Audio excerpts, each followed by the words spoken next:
Welcome to the Getting Past the Premium podcast, everybody. This is a show dedicated to helping insurance agents shift their focus from selling products to delivering lasting advice.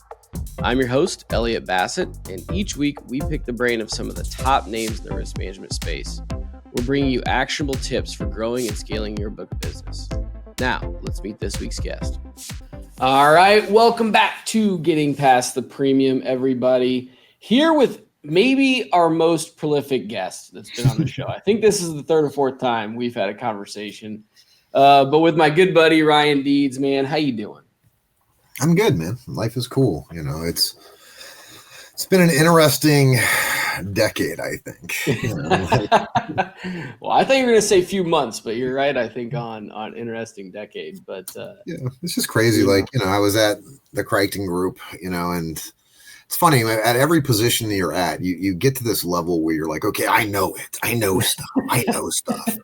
And then you go to another place and you're like, oh my God, I don't know anything, you know, and I keep, you know, that keeps happening. And so I've learned as I've gotten older that I don't know stuff, you know, like wherever situation I'm in today, like I know a little bit about that, but there's always more to learn. And I've kind of kept this like, you know, I will always know less than I know, right? Like there will always be more stuff that I don't know than the stuff that I do know. It's just the nature of business. And, you know, I think early in our careers, it's easy for us producers, technologists, anybody with expertise that's trying to get domain expertise. You have these like inflection points where you're like, oh yeah, I've really got this knocked. And then you run into stuff and you're like, you kind of get humbled and you're like, oh no, there is so much more. And, you know, leaving Crichton, and then I went to AssureX, was there for 3 years and did some cool stuff there, really like with larger agencies. And then at Enable, dealt with hundreds of agencies at Enable. And that was just a great opportunity. That's where you and I met and really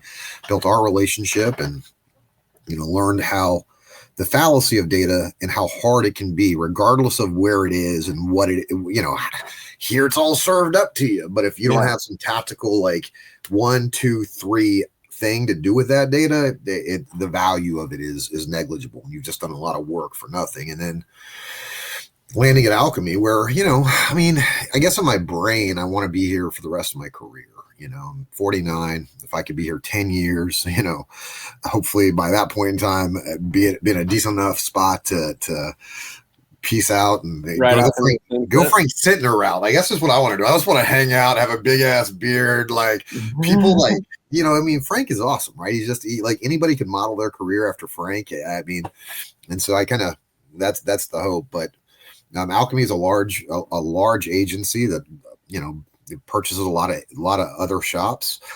And I love them because Curtis, who the founder is kind of a rebel. You know, he's a guy that was in the trenches. He didn't like get into this to you know, stack premium and then sell. I mean, when he and I started talking, you know, he had a real vision for where he wanted to go with the agency and how he wanted to kind of provide an outlet to other agents that didn't want to go hub or didn't want to go these other like hyper corporate routes.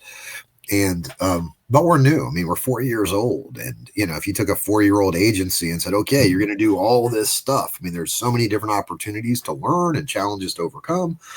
And then especially with the influx of new technology that's come in, you know, and trying to figure out like what's hype, what's BS, what's usable today, and then how do we set ourselves up for the future state as we drive forward. And I think that nobody has that perfect answer, but we're definitely playing with a lot of different tools there. And so, you know, Alkeme has 300 plus producers. Never, ever thought I would, you know, be dealing with that amount of producers. And it's been interesting over the last 4 or 5 months. We've built some things to kind of bring them together, and it has had some success and has had some resistance. And, you know, it's been interesting to kind of deal with that. But I do love being back in the agency side. I was in this construction meeting yesterday and just hearing, you know, 30 people go through their, you know, what are they using? What carriers are they going to? What risks are problematic? What states can they write in? I mean, I was just like, okay, I'm home. You know, it just feels like yeah, that seems to be your mentality, like that builder mentality. But yeah, dude, I mean, that's where I wanted to have you back on to get kind of that perspective. You know, Alkeme is an interesting case, grown extremely fast, right? You're bringing a lot of different agencies, different philosophies, different people together, which I'd imagine creates its own challenges. But one of the things we were talking to prior to getting on is, you're working on providing, technology, data, tools to producers to upskill them and allow them to go out and win more deals and build better relationships and, hopefully create a better experience for them and their clients. I just would like to walk through how you look at that. Like how do you think about that when you're thinking about supporting a producer? Because then I want to relate that to how a producer that might be listening should be thinking about the same thing, even if they don't have somebody like you that's building these tools for them. There's a lot out there, and there's things they can do. So just talk through how you're kind of tackling that problem, maybe. I mean, when I got to Alkeme, I think we had two primary major concerns. Because we have so many different systems and so many different integrations, it was hard. You couldn't like pull a list of producers and say, okay, Bob or Sally, they have a goal of 100,000, and YTD, they are 50,000 towards that goal. Yep. And every production environment I've ever been in, that's just how it was run. Monthly sales meetings, come in, ring a bell if you sold something, ask what'd you put up. You didn't put up anything, okay, it'll happen for you next week, and coaching and all that stuff. And because of Alkeme's growth, that those meetings were just kind of evolving as I had got there. They brought in a new CRO about 6 months before I got there. Troy, he's my direct, I report directly to him. And, he comes from outside the industry. And so he and I together have that was the first problem, is like, how do we help them understand where they are? How do we see where they are?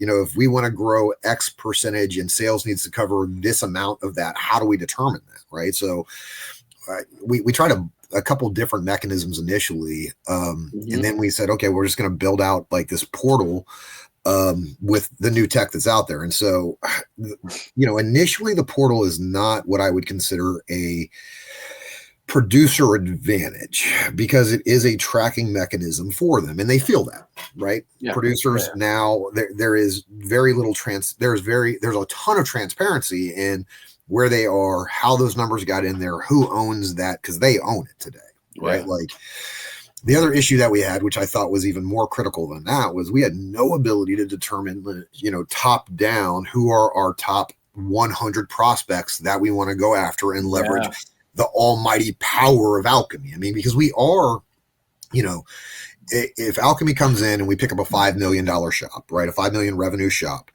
that shop is used to working with the limitations that they have. It's Alkeme's job to come in and help that agency now understand, okay, these are the markets that you have access to. These are the programs. These are the carriers. This is the sales techniques. These are all the different tools. And that was something else that we felt like Producer Portal could long-term be a part of. And it kind of is going to become the centerpiece of the producer world there, but the pushback we always get is nobody's going to use it. I had this conversation yesterday with one of our key employees, and they were like, nobody's going to use that. They're producers. And I just think that drives me insane, because, okay, you're right. Traditionally, I think it's been very challenging to get producers to get embedded into tool sets, especially because everything was so relationship driven. And today, most mid-market and large commercial or employee benefit sales are still relationship driven, but how do you use a technology to accelerate building those relationships, creating wedges and all that stuff? And so, now we have 2,500 prospects in Producer Portal. It's utilized probably by we've had, 200 of our 300 producers log into it and enter data into it. And we are now integrating Epic with it, and building a round out tool for them and other cross-sell. Because I mean, again, the problem with an agency like Alkeme is we have a wealth department, we have a retirement department, we have a employee benefits department, we have a freaking enrollment firm, right? So, if you have a benefits account in Alkeme and you're using an enrollment firm outside of Keeler, who is our enrollment folks, then why wouldn't we move that to Keeler, right? And maybe there's a legitimate reason, 100%. But how do we create systems to be able to have you, producer, be able to see that as an asset that you have easy access to, that you then benefit from mutually, from both like an earnout standpoint and a commission standpoint and an overall growth standpoint tied back to equity that you as a producer may have there. And so, I mean, it's a complex question. No, for sure. Let's stick on that for a second, because this is, I think this is a missing factor in the industry, period. And I know there's going to be a lot of people out there, and they're own agency, maybe they're only PNC, and they're going to think, well, I don't have access to a benefits team and all this.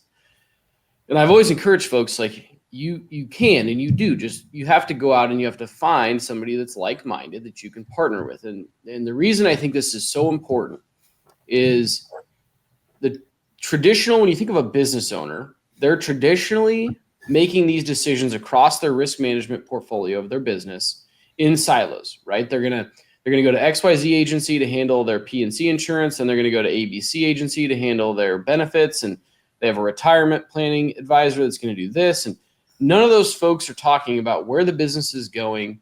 What strategies do we need to be thinking about to best set this business owner up for success? And so, I mean, we're experiencing it. That's how we're approaching the market, is this very integrated, strategic approach to these different areas. We don't do everything that we talk to a client about, but we typically have an outlet somewhere that we can go and recommend that, hey, let's get your CPA even, let's get your attorney. If you don't have one that can do this type of work, we got a couple that we've done work with before, we'll introduce you to. And then that just brings that into that strategic plan. But somebody's got to be connecting those dots. And when you do that, there can be a ton of value, not only for the business owner, but for you. Like, what if you could, determine some referral splits, or some, a little bit of kickback on, hey, if we work together and we can bring this all in house, like, let's share in revenue. And a lot of people will do that stuff. And so I think it's just so important to go into it with this mentality. And then obviously you're taking it to the next level. So what I'm curious about then, thinking about it from that perspective, is if I'm an Alkeme commercial lines insurance producer, right? That's my expertise. Are you guys doing anything strategically to try to train them, give them tools, anything you're doing in the producer portal, highlight opportunities in benefits on their accounts, and giving them the talk tracks or something like that, so that they can be comfortable opening up that opportunity? Does that make sense? Yeah, 100%. I mean, I think it's our biggest struggle. I mean, when I think about revenue expansion from a current client, right, I think you have two main areas. You have round out, which is, I'm going to sell more business in the line that I'm in today. So we have workers' comp, and we have commercial auto, and we're going to put on GL. That's round. Yeah. Yep. And then we have cross-sell, and cross-sell is interdepartmental. So I've got a commercial account that's large that I would like to bring my retirement group into to have a conversation with them. I've identified business owners of that company that I want to introduce my high net worth department to. Yeah. I've got employee benefits that I want to bring into this to see if we can have that. And again, I mean, and because what's super interesting, and I saw this heavily in Enable, but I feel it more here because I'm in it day to day, is the mature difference of an agency that has been, like, if you take a 10 million revenue firm, 13 million revenue, the things that they've had to go through and build out internally to get to that point and remain profitable, versus a 3 million revenue firm that it doesn't have like super defined targets and clients, and they maybe producers are putting up arbitrary numbers, 50,000 this year, 120 that year. What's been so apparent is these thresholds, like 5 million, 10 million, 15 million, the maturity level and the expectations of the producers that are in there, from a sales perspective and what they can do is much different. I mean, if you have a 40-year-old 2 million revenue book of business shop, that may be a lifestyle business, and there's no judgment to that, right? But maybe though, like, it's funny, on the producer portal, there's a leaderboard and it shows everybody's revenue goal and then where they are YTD on that. So we had some producers come back and say, hey, my premium's not showing up. And it's like, no, that what you're seeing there is revenue. Yep. And so your level setting almost like it's an implied level set of that, right? Like, because they're seeing people that are putting up legitimately $1 million of revenue in the last 6 months based on the class of risk that they're trying to write, their expertise, and kind of how they're selling. And so when you can get those kind of folks in the room that they can identify these hyper performers, everybody kind of can elevate, right? Now you got to play the game some, you got to come in open-minded. Definitely independent agencies, I think, have we are special, and every independent agency is. At the same point, to create scale, you have to get corporate to some extent, Yeah. and you have to comply to different things. And so it's always an interesting personality mesh as they come in, and we try to determine who's going to be an active listener and a helper, or who is absolutely fundamentally assured that they are doing everything the exact right way. Yeah. And we see that. And so it's a long answer to that, but in the portal, our producers, one of the first things we put in there was their ability to put their expertise. So, hey, I'm great at retirement. I'm great at wealth. I have these states. I have these product lines. I have these industries. Yeah. So now we're building this cross-sell utility where I'm a producer. I go in, look at my book of business. Here's my top 20 accounts. I don't want to get benefits help, but I do want to get high net worth help. Here are the producers that have indicated on portal that you can talk to that have said they're ready to help you with high net worth. Oh, dude, that's awesome. Yeah. When that email goes back to the producer, and then, we're doing some things there to kind of, what's the next action step? Because I think technology by its nature fails there. It does not tell you what the next step is. And so, like, for me, I'm always trying to be like, this is what you do with that output. Like, this is I totally agree. Yeah, I've had that same mentality, or tried to, as we've built on launch, because I think that's where a lot of like CRMs fail, is it doesn't give any utility back. It's a black hole of information to the producer, and can be viewed as like, this is just a tool for my manager to use. Well, and we need to shift that so that if you're going to put information in, it's valuable and you get something out of it. But I think that's how we should have an approach on all tech, really. But yeah, I mean, I think I love what you mentioned about like putting the leaderboard up, not from the standpoint, I think some people look at that, and again, it takes the right person to see value in that, right? And the right mentality. But the way that I have seen that in the past be very beneficial is you don't sometimes know what's possible until you see somebody else do it, right? 100%. It's the 5-minute mile story. Like, I can't remember who the first person that broke the 5-minute mile, but then like 4 people do in the next 6 months, right? Well, they saw, oh, wow, that's actually possible. They could do it all along. They just never like thought it was possible. And so, if you're used to writing, $200, $250, $500,000 of premium, it's $25,000, $50,000 of revenue.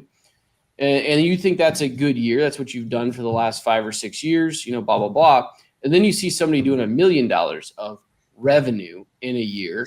It all of a sudden goes, whoa, what are they doing different? They're not any better than I am. What are Especially they doing? When you've written 500 accounts to get that 50,000 and they've written 20. Yeah.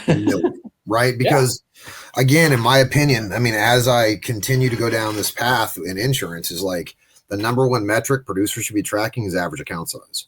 Mm-hmm. Average account size, if you can get that thing to grow 10 to 15% a year by either trading down accounts and going after larger accounts, however you want to facilitate that, right? Like, that is the differentiator between, a producer that is underwater and killing it, or overworked or really doing well and not being super stressed. Curious your perspective on this, because it's something we've implemented, not broadly yet, but most firms will look at a trade down model. So end of the year, you're going to trade down. If you're an established producer, you're going to trade down the bottom 10% of your book. Mm-hmm. And that never really sat quite right with us. That's just kind of an arbitrary number. And so what we went to is exactly what you're referencing, is you are not allowed on our team to bring an account into your book. So we look at, you have your top 50 relationships that generate your book. And that means it could be more accounts, but it's relationships, right? You have 50 key relationships. They might have 3 accounts attached to them, right? But then if you're going to bring a new account into your book, it needs to increase your average account size. So it's not a, hey, it's a $10,000 minimum. Okay, you can bring on a $2,000 deal, but at the end of the year, your average account size has to go up, right? Right. And so we're monitoring that, because we want to give you the ability to have flexibility and say, like, no, this is like, I want to work with this guy because I'm confident he's going to scale his business in the next 2 or 3 years, and I want to be along for that ride. Well, how many times do we get that from a producer that just wants to write, a little account and it never happens? Right. And so, yeah, we're really focused on that being, increasing that average account size in your individual book versus like a set threshold across the company that's just, you don't get paid on anything under X or whatever. And I'm not saying that's right. It's just how we're trying to figure that out. Well, I think each one of those is different operational steps. I mean, we don't. So one of the issues with an acquiring agency is there's earnout when you acquire, Yep. right? And so, like, the complexity is, okay, I'm going to take X amount of accounts from you. Well, what does that do to your earnout, and how do we bridge that gap effectively to make it not reticent to be able to give that to us, so it's not hurting your long-term earning potential? The best way I've ever seen this done was with an agency that I worked with at Enable, and what they did is they put every producer had their stuff broken out into quartiles, so the bottom quartile. And for every 5 accounts that producer would trade down, they did this once annually, they would get 1 percentage point additional new business for the 12 months, right? You told me this. Yeah, that's cool. Up to 5%. So they would max. So if 40 was where you were with new business and you traded down 20 accounts, you would get 25. You would get 20. You get 5 additional points, right? Yeah. And so now you have 45% at the end of the next year. Now you're kind of in this loop because you're getting 45%. And if you don't trade down those accounts again, the bottom accounts again, you're going to go from 45 to 40%. Yeah. Right at the end of the year. And so I thought that was an extremely effective way for them to do that. And they did see a massive increase long term of their average account size. Plus it freed up, was consistently training the producers to kind of go after the bigger stuff. But when you say those words, I mean, there's a lot of trust operationally that has to occur there. It is so much harder to execute that than it is to say it, right? Like, just like bringing in AEs, I think, one of the things that at Alkeme, we have producers that do service a lot of their book of business, and it drives me insane. I mean, it's just the nature of it. It's, if you come from a 4 million revenue shop, you're probably a producer that's generating net new 35, 40% of the time, and then doing renewal work the rest of the time. Well, when you get acquired and you need to go ahead and now kind of really maximize organic growth for that acquiring organization, but you're stuck behind the renewal weight, and you have earnout ramifications if you trade that down, it creates kind of that's some of the things that we're trying to figure out today is like, how do we effectively deal with that? But I think like for an organic shop, 15, 10 million, 5 million of revenue, the earlier you can institutionalize something like that, you'll learn lessons from it. You'll be able to do better at that. It takes a couple of years to get all the kinks out. And so, no, I'm a huge fan of it. It had tremendous advantage to the firm that I worked with at Enable. Well, for sure. And I mean, I think it's just being strategic about the book you're building as a producer. And, it can be difficult as a producer to see the long-term benefit of that when you're working in the business day to day and year to year. And, it's hard at the end of the year to say, well, I'll give up 5 or 10 accounts and, $20, $30, $40, $50,000 of revenue from my book. And now I got to replace that plus put on more. And, right. It can be a little bit of a difficult mentality. But again, if you're constantly improving on your skill set, your strategy, the types of clients you're working with, and really working upstream on finding the right clients for you, your agency, the resources you have, you can continue to move up that level, grow your book, do it without adding hundreds of accounts because that's just not manageable. And eventually you're going to be in an AE role servicing the book versus actually producing revenue and growing the book. And that's, I think, a big difference that people don't look at a lot of times. And you see that. I mean, I see capped at 600,000, between 600,000 and 800,000 is what producers will cap out if they are working their own renewals. That's for like a mid-market, larger commercial, larger employee benefits producer that's doing a lot of service work. Right? Like, you just cannot manage much more than that. Maybe it's 150, 200 accounts, which is not a tremendous amount if you have a big service team behind you. But if you are hands-on with each one of those renewals, that's 10 to 15 renewal meetings and stuff that you're having to deal with on a monthly basis. That is probably messing with your ability to kind of strategically go after net new revenue, and I mean, I don't know. It's a challenge for sure. And it's one of those things that every agency has to handle differently. I've been in agencies that do not pay under $2,500. They pay like a referral fee, $1,500, 15% first year referral fee because you put in a small commercial account in there. I've been in agencies that don't pay. I've seen agencies that don't pay $7,500. Like $7,500 in revenue is considered a small commercial account. I'm like that. I mean, but to get there, like you got that's intentionality in that because they didn't just like Okay, they didn't come up with that, right? That was a scaled thing over time that took a lot of time to get to that place. And that's what I look for too. But yeah, I also think it's about the experience of the producer. Younger producers that are brand new don't want to give up their book. Older producers that are retired in place don't want to really give up their book. Yeah. It's that middle group, like, that has 10 years of experience, knows they can sell, knows an industry.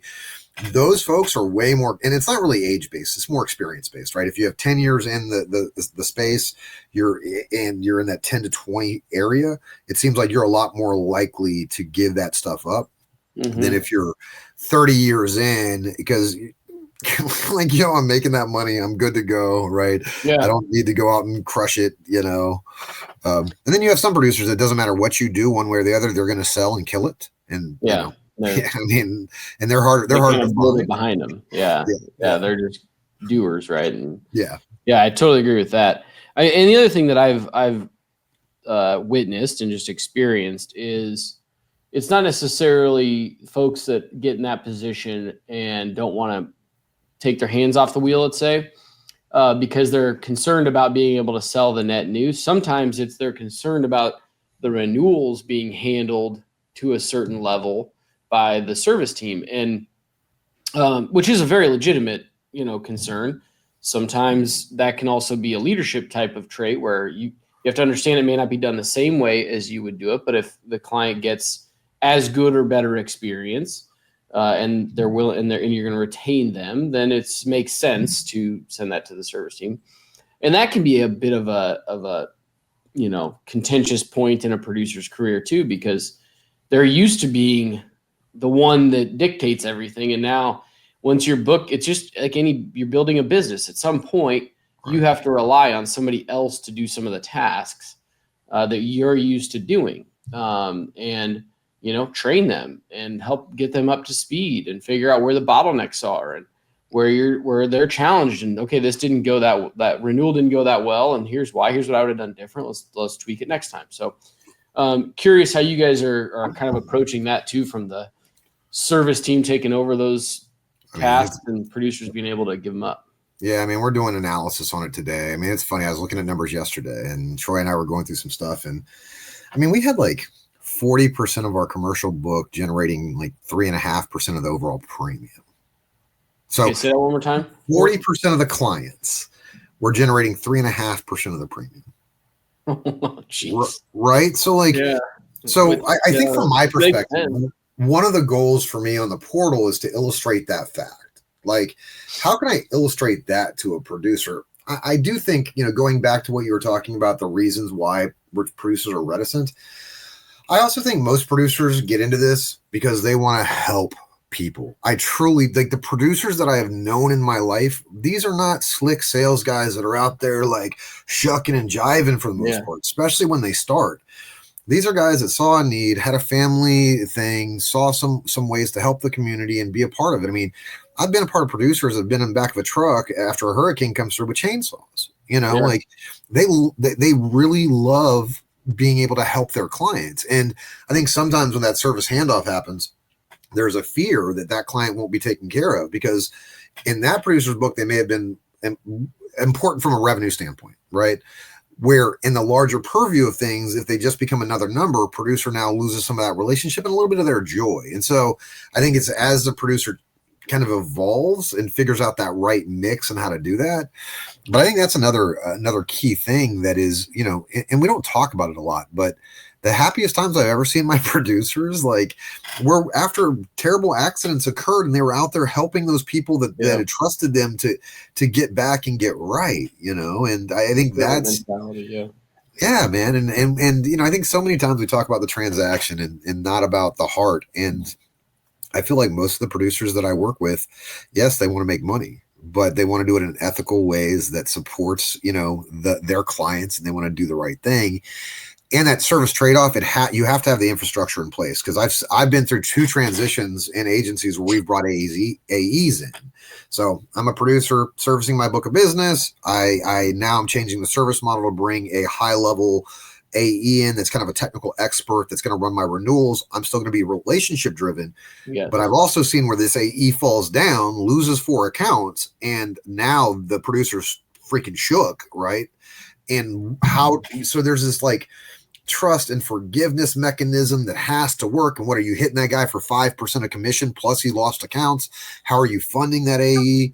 There's a firm in Nashville that charges $85,000. You want an AE as a producer? Great, but we're going to bang you for 85 grand, right? And you get an AE, but you got to be confident enough to be able to do that, right?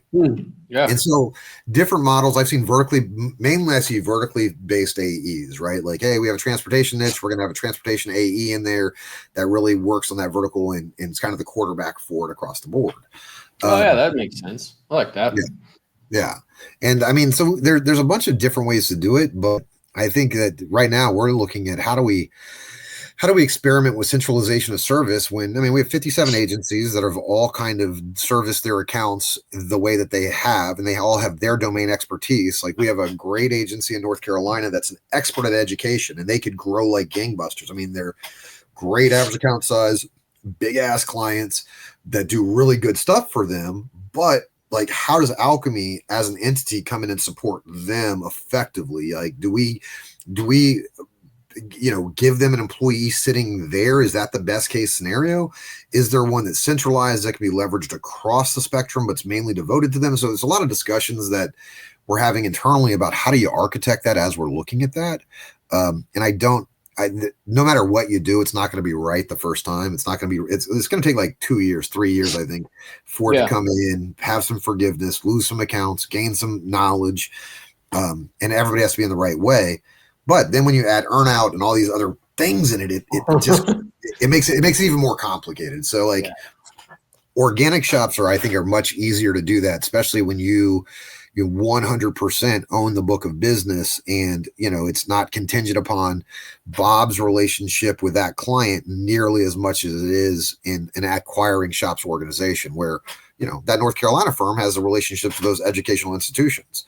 Now they may know Alkeme, but they trust that North Carolina agency, right? Like, and so we can't mess with their special sauce. At the same point, how do we support them and allow them to grow out of North Carolina and expand nationwide to be able to write more risk in a way that's scalable? And I mean, we haven't figured that out. We're experimenting with things today. But I think that I think every agency probably just continually iterates through those problems. Yeah. That's kind of interesting. It's a much bigger scale. I just heard somebody recently, Alex Hormozy or something saying, there's an interesting dynamic in high performing businesses with key employees where, your job as the business owner leader, making sure if you're looking at the true viability of your organization is to make sure everybody in your organization is replaceable, right? Because you need to have systems backups because you never know when somebody's going to get hit by the beer truck, right? But an employee's job, if they're making themselves the most valuable that they can, is to make themselves irreplaceable, right? Because then it's difficult for the business to replace them. So it's just kind of a fun dynamic. It's like the best businesses, are able to thread that needle where, you're creating, giving people opportunities to grow. You're making sure that they can become an irreplaceable person, but are invested enough in the long-term growth and vision of the company that they're willing to train the next person to take over their job kind of thing. And you're just doing that at a much bigger scale. Well, I think, and every agency and every probably company, I've only really worked in insurance industry, so I don't know other industries do it, but, equity is typically the solve for that, right? Like that's how you try to solve for it. And so, but no, I agree with you. I mean, and it's something that, like if there is a producer at Crichton, man, and I love him. He's at Levitt today. Joe Locker, best producer. He's an employee benefits guy. He's just a killer. He's just a killer. And that's what we'd always think about. Like we ran analysis on his personality and his background, like created a profile to kind of figure out like, okay, why are you? And then can we, as we bring others in, can we bang them up against that and say, okay, you're 65% of the background of this. And I mean, it was interesting. But you are going to have folks like just certain producers, certain individuals. You have to have enough resiliency, I think, to handle if they do leave, and not try to replicate. I mean, somebody else who comes in may have a different special sauce than that person, Yeah. But, I don't think those things are bad, but you're right. Like they're data points. I think like personality assessments and those tests when hiring people, it's just you have to look at it as data points. And sometimes somebody might not fit that perfect profile, but there might be other indicators that mean that they'd be a successful person at your firm. Now, you got to be careful with all that because 100%, a million percent. Yeah. I mean, the number one takeaway from, we did analysis on like our top 30 producers or something, and they're not here. We haven't even went down that path. And it was like, did they come from poverty? Like, if they came from poverty, they were generally like more successful than if they didn't. So, because generally a producer is college educated, so they came from their poverty. They put themselves to school. They hustled and grinded to get there, right? Yeah. Like it was an indication more than any other single factor. That was like the thing that, and so obviously you can't like ask that in HR, right? But you can, were you broke? Your childhood like? Yeah. What kind of sandwiches did you eat when you were a kid? Yeah. Even like I've heard a lot of firms look for like athletes. Did you play? Were you competitive? Did you, especially like college athletics, just because it shows a competitiveness, a grind. Those are not easy. It's not easy to compete at those levels. Right. But again, that's not everything. But I think that ties into the bro thing too, though, because there are a lot of like bro agencies. And it's funny because some agencies will only hire from certain schools, or Crichton, they loved Southern Miss, I think it was. And like they always would have like all their people were there, and so like that. But yeah, I mean, I don't think that there's any one thing like historically that you can say, yes, absolutely, that's going to make a great producer. I think a producer that's committed to activity will be a successful producer. That's where the grind comes in. That's where the grind comes in. And that's all the things you're trying to prove out through all these other assessments. Like, I still think Larry Linney had one of the best, that quadrant system that he had. That's like right behaviors, right results, wrong behaviors, right results, wrong. You know what I'm saying? Like, like that to me was such a strong thing, because now it's hard to analytic that out, because that means that you have producers complying to some kind of activity tracking system, or you figured out some way to metric that out. But I've always thought that was pretty clear, like an easy way to kind of determine what's happening, Yeah. I mean, I get frustrated with this even internally, but you have to execute on the metrics correctly. But if at the end of the day, if you're using it to say, this is going to dictate whether you have a job or not, producer, right? Like if you make X amount of dials, right? That's clearly a piece of it. If you're not doing the activity, like you're not going to be in the role. But the tracking of the metrics should lead to better results. And so if you're not using the data to change and tweak and update your approach, if you're just using it to do management of the employee, then yes, it is going to be detrimental. Right. But if you're using it to say, okay, we made 100 dials a week over the last month and we got X amount of leads.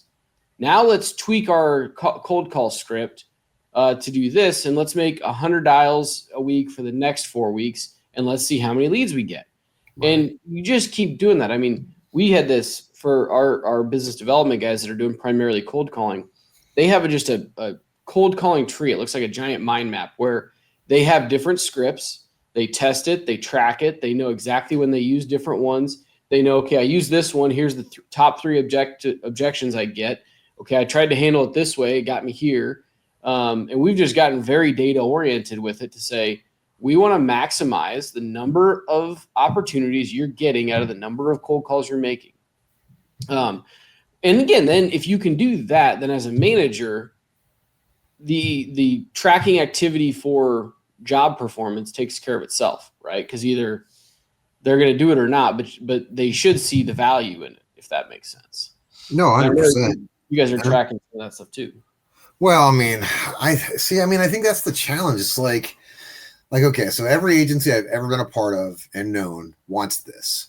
I want 4 stages, and I want you to tell me what stage that sale fails in, right? Like, so are they breaking down, or is it not happening because they're presenting? Are they not getting to the presentation? Or are they not getting the meeting?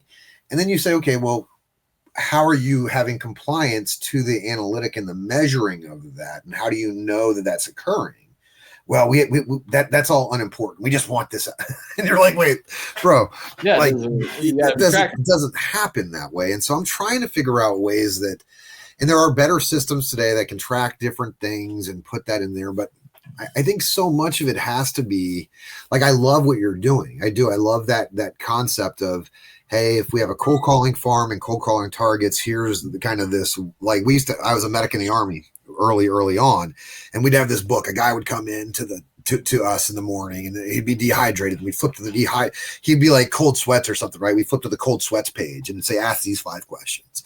We ask those questions, we flip to the next page. It was like our triage book. Yeah. Ultimately, no matter what happened, it was always like Benadryl or Motrin. Like, hey, you need Motrin, you need Benadryl. Yeah. One of those 2 things was the answer for us. But I like that concept. But it like, for us, I would love to have like a centralized call center that was able to do that kind of stuff, that was then handing warm leads to producers that were then following up with the true expertise to be able to do that.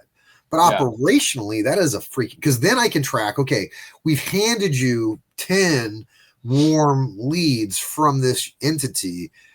3 months from now, how many of those closed or didn't, right? Like, I can, and so as we think through because marketing, I mean, I've never thought about marketing like I have at Alkeme, because traditionally, if you're a 15 million revenue shop, you're not doing a lot of national marketing. You know, you're doing local stuff. Maybe you put something up at the stadium, you do some things like that. You maybe spend $100,000, $150,000 on marketing. At Alkeme, like, marketing is a big freaking deal, and trying to figure out, like, how do we market? They just released this new automotive practice group, which is badass, right? Hyper niched, very focused on automotive stores like Napa that sells auto parts and stuff, right? Like, and I think that, to me, is the things that Alkeme will have to continue to do. Stabilize the verticals, really invest in those, build those landing pages, build that team out, understand the risk, and then use that. But it's just like, how much marketing do you guys do?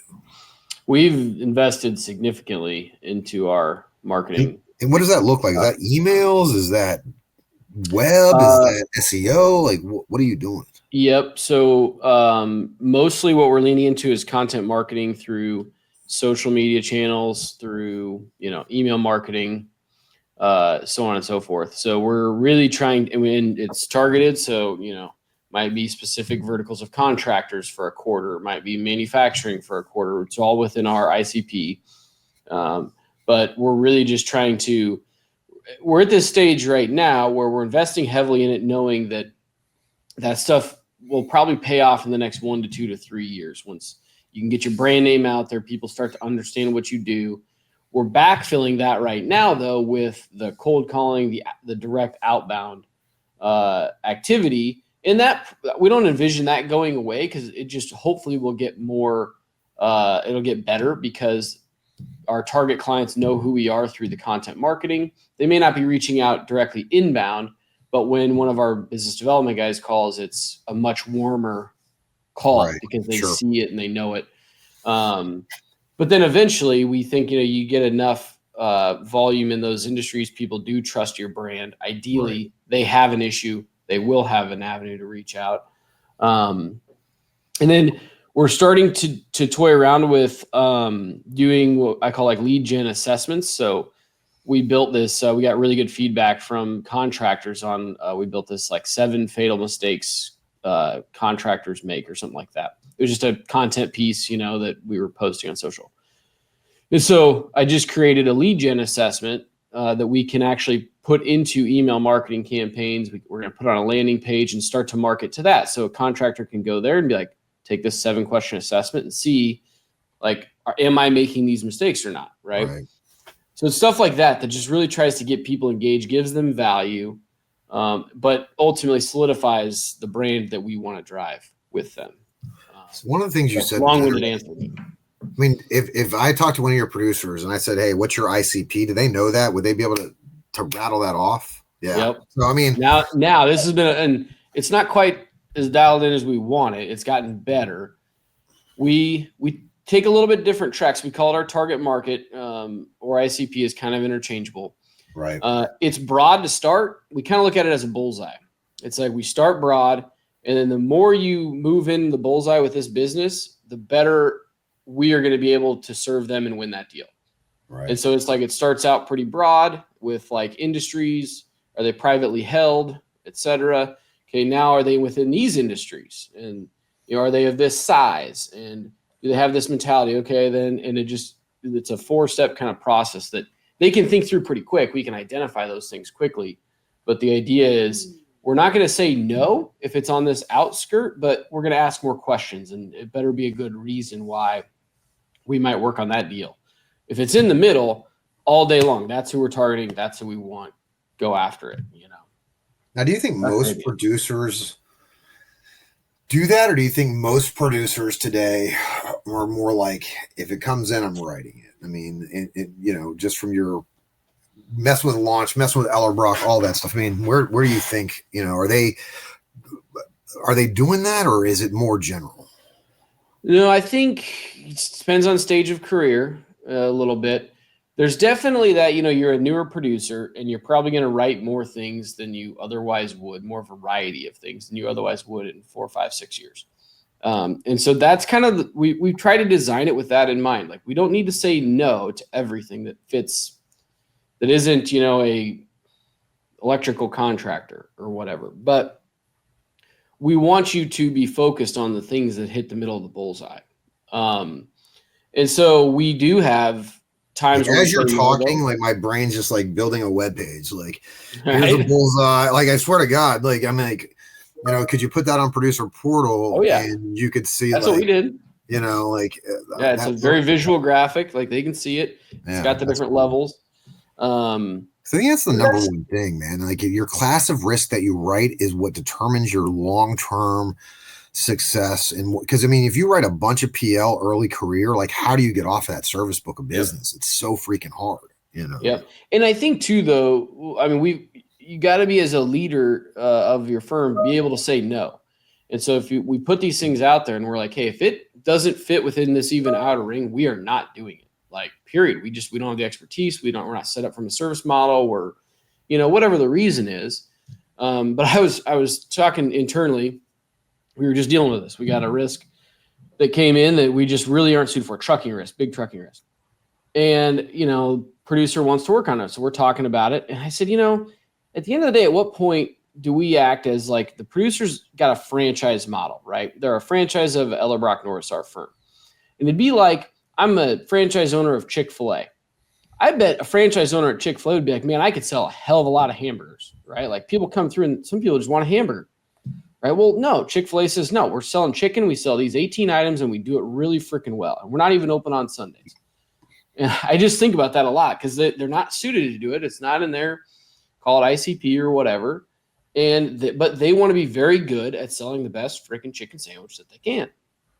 And I think about that a lot as it relates to our industry, because some firms will look at it and say, like, well, everybody's got to buy insurance, so I can just sell it to anybody. When in reality, it's what you were talking about earlier. Like, you got to understand what your capabilities are, what you're good at, what you have the markets for, the service model to support, all of that then dictate who you should go target. And you need to get better at identifying that. Well, I love that, because when you think about it, like, the two fast food chains that probably have the largest and most freaking like fanatic fans, In-N-Out Burger and Chick-fil-A. Yeah. Right. Yeah. And both of those have very specific menus. They do very specific things. They're very, and they have their own rule set, right? Like, but maybe it's that discipline, because I do think a producer that has like a good ICP, that has a good pipeline of things that he knows that he can work on, when he or she walks into a client and they can say, oh, you're hitting us up against 8 other agencies. We're not going to play this game, man. We love you. We want to work with you. If this doesn't work out for you, give us a holler. If you need advice, give us a holler.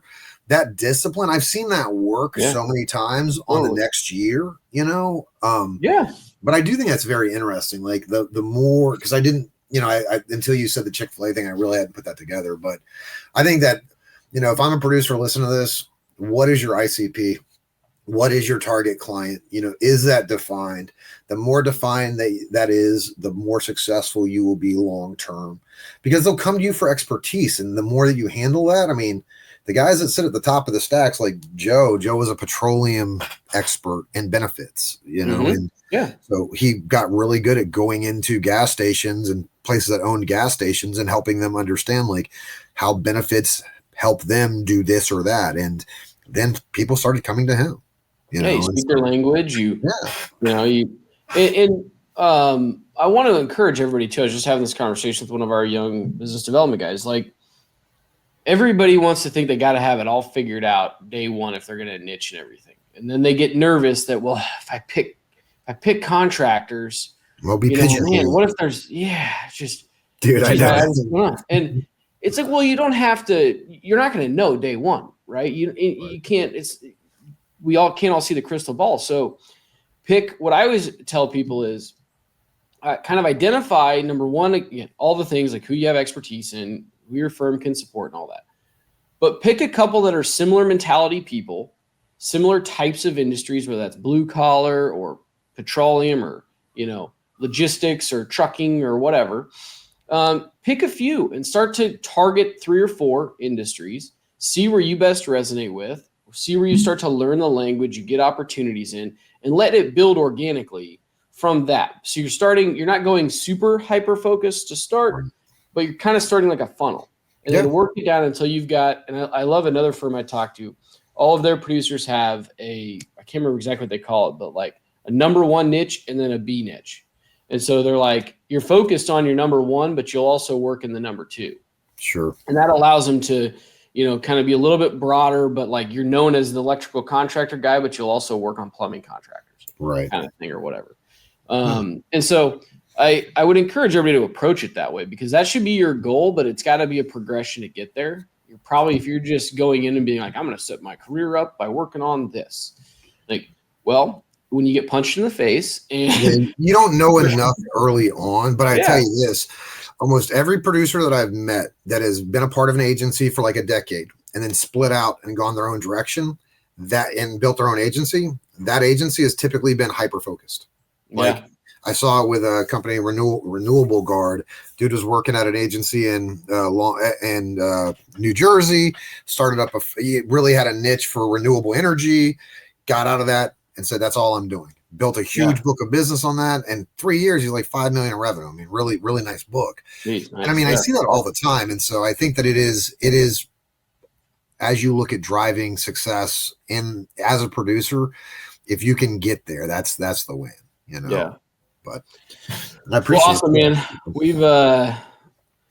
We've been going for a while. I appreciate your time, and I want to see, folks are listening and just kind of want to, I know you're a very busy dude, so I don't want to be crossing over too much into what you're doing at Alkeme. But if anybody wants to reach out, what's the best way to get a hold of you? Kind of, see what you guys are doing and hit me up on LinkedIn. I'm always glad to talk to folks. It's funny, the last month, I probably had 12, 15 agencies reach out for advice on AI.